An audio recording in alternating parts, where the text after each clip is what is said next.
शरणागति को एक बार में ही हो गई, अब दोबारा उसकी जरूरत नहीं है।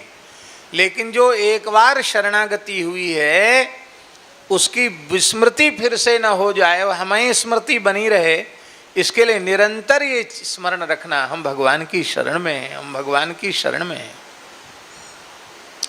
अब हम भगवान की शरण में हैं तो शरणागत के कुछ लक्षण होते हैं। क्या होते हैं? लक्षण होते हैं। समझ में आनी चाहिए बात कि नहीं कि हम शरण में हैं भगवान की। शरणागत जीव का जीवन कैसा होता है यह हमारे अनुभव में आना चाहिए। यदि अनुभव में नहीं बहुत ध्यान से सुने शास्त्री जी, सोए नहीं। यदि हमारे अनुभव में नहीं आ रहा है तो यह नहीं है कि हमारी शरणागति नहीं, शरणागति तो पहली बार में ही हो गई। लेकिन यदि शरणागति का लाभ हमारी अनुभव में नहीं आ रहा है, इसका मतलब है कि शरणागत के जो लक्षण हैं उनको अपने जीवन में उतारने के प्रयत्न में हमें निरंतर लगे रहना चाहिए। कि भगवान ने हमें स्वीकार तो कर लिया, गुरु जी के माध्यम से भगवान ने हमारा हाथ पकड़ लिया, हम भगवान के तो हो गए। लेकिन भगवान के जो होते हैं वो होते कैसे हैं, भगवदीय जन कैसे होते हैं, क्या वैसे हम बन पाए या नहीं बन पाए? नहीं बन पाए तो उस प्रयत्न में हमें लगना है।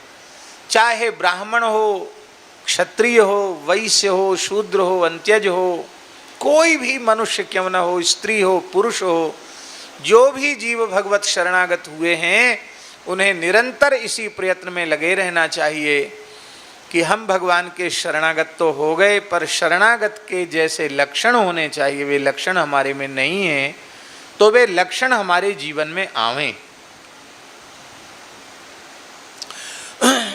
उनमें सबसे पहला लक्षण है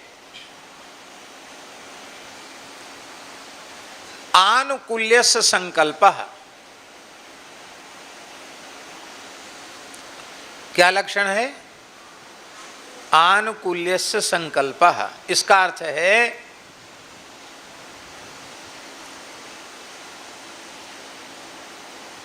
कि हम सदा सर्वदा वही कार्य करेंगे, वैसे ही रहनी से रहेंगे जिससे हरि, गुरु, संत ये तीनों प्रसन्न होंगे। इनके कभी प्रतिकूल आचरण नहीं करेंगे।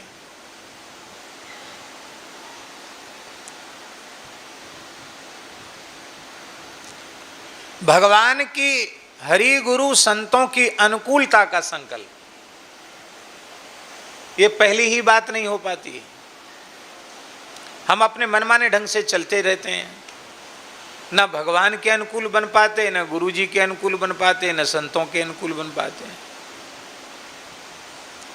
हमने प्रामाणिक महापुरुष से सुना है कि कोई महानुभाव परम पूज्य प्रातः स्मरणीय पंडित श्री गया प्रसाद जी महाराज गिरिराज जी वाले बाबा सरकार के पास गए, बड़ी भावुकता में रोने लगे।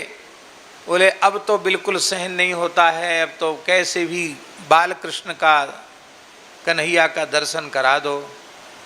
पंडित जी तो पंडित जी थे, सिद्ध कोटि के महापुरुष थे। पंडित जी बोले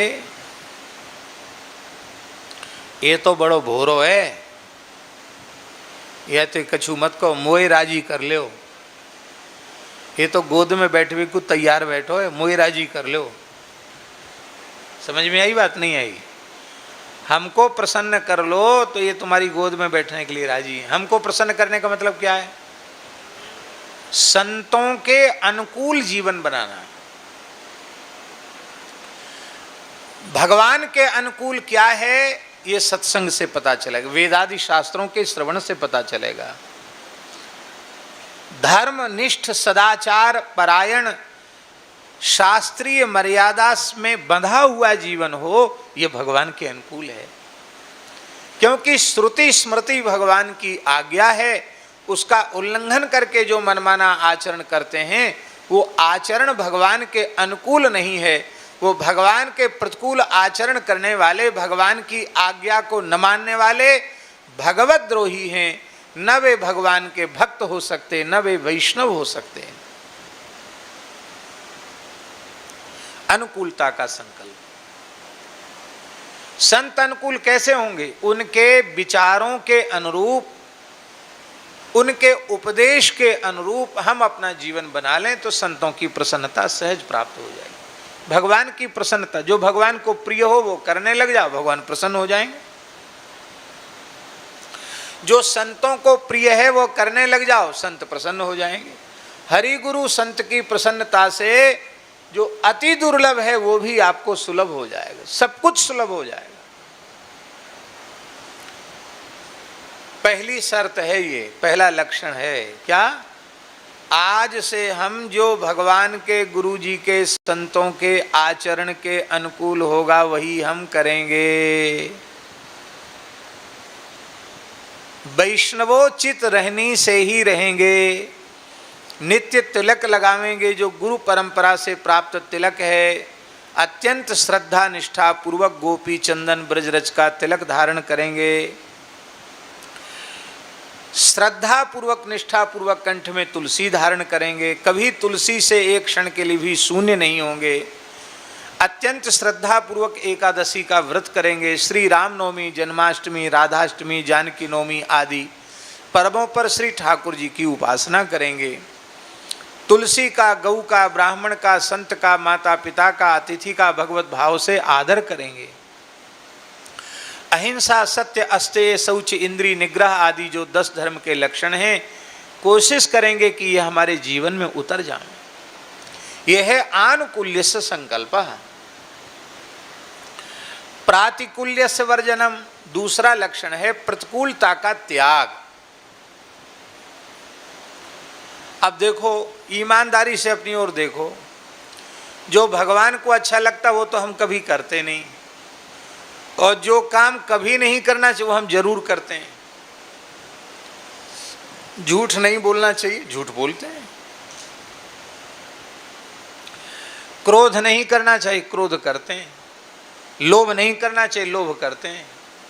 अहंकार नहीं करना चाहिए, अहंकार करते हैं।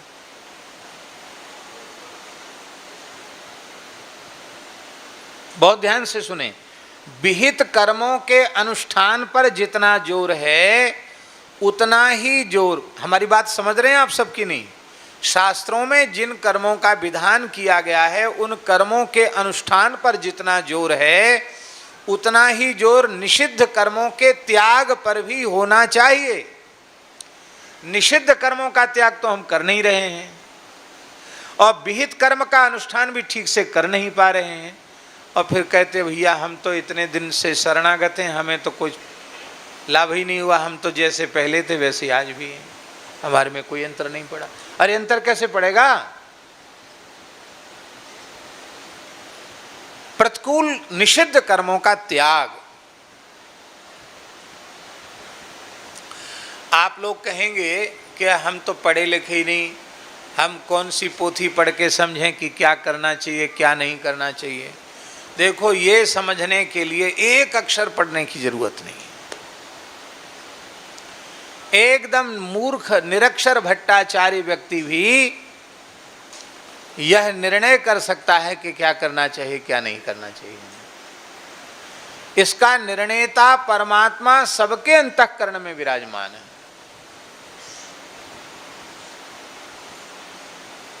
बैठ जाओ भैया, बैठ जाओ। जिस काम को करने से, बहुत ध्यान से सुनो, बहुत ध्यान से सुनो, बहुत जरूरी बातें जीवन की। ये केवल सुनना नहीं है, इनको कंठस्थ कर लेना और निरंतर बार बार सुनना है, जिससे जीवन में आवे, हृदयस्थ कर लेना है। क्या कह रहे थे हम, भूल गए, दूसरी तरफ दृष्टि चली गई। हाँ,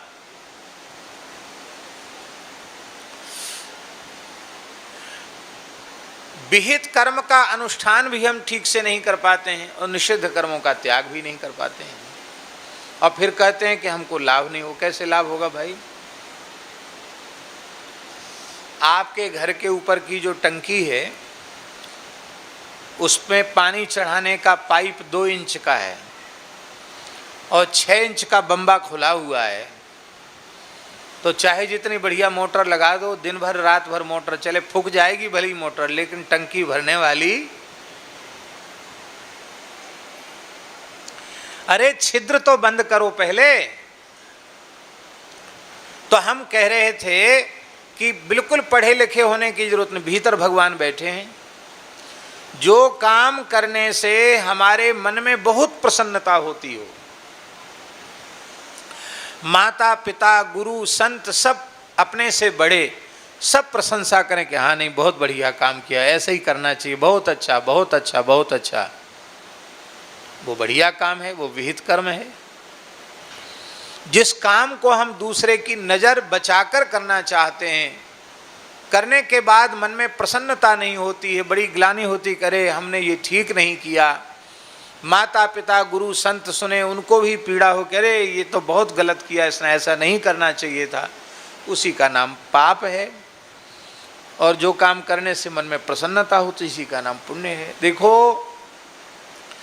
जिस क्षण जीव भगवान की शरण होता है उसी क्षण उसके अनंत जन्मों के पाप नष्ट हो जाते हैं। सन्मुख होए जीव मोहि जबहि, जन्म कोटि अघनासहि तबहि। करोड़ों जन्मों के पापों का नाश आज हो गया। जब से सृष्टि में हम पड़े थे तब से अब तक के सारे पाप आज भगवान की शरण ग्रहण करते ही नष्ट हो गए। ऐसा विश्वास करो मन में। अब हम पूर्ण निष्पाप और निर्मल हो गए, कोई पाप हमारे जीवन में नहीं बचा। अब हमारा नया जन्म हो गया, अब दूसरा पाप न बने, बस इसकी सावधानी रखनी है। अब तक के तो सब नष्ट हो गए, लेकिन अब नया जन्म हो गया।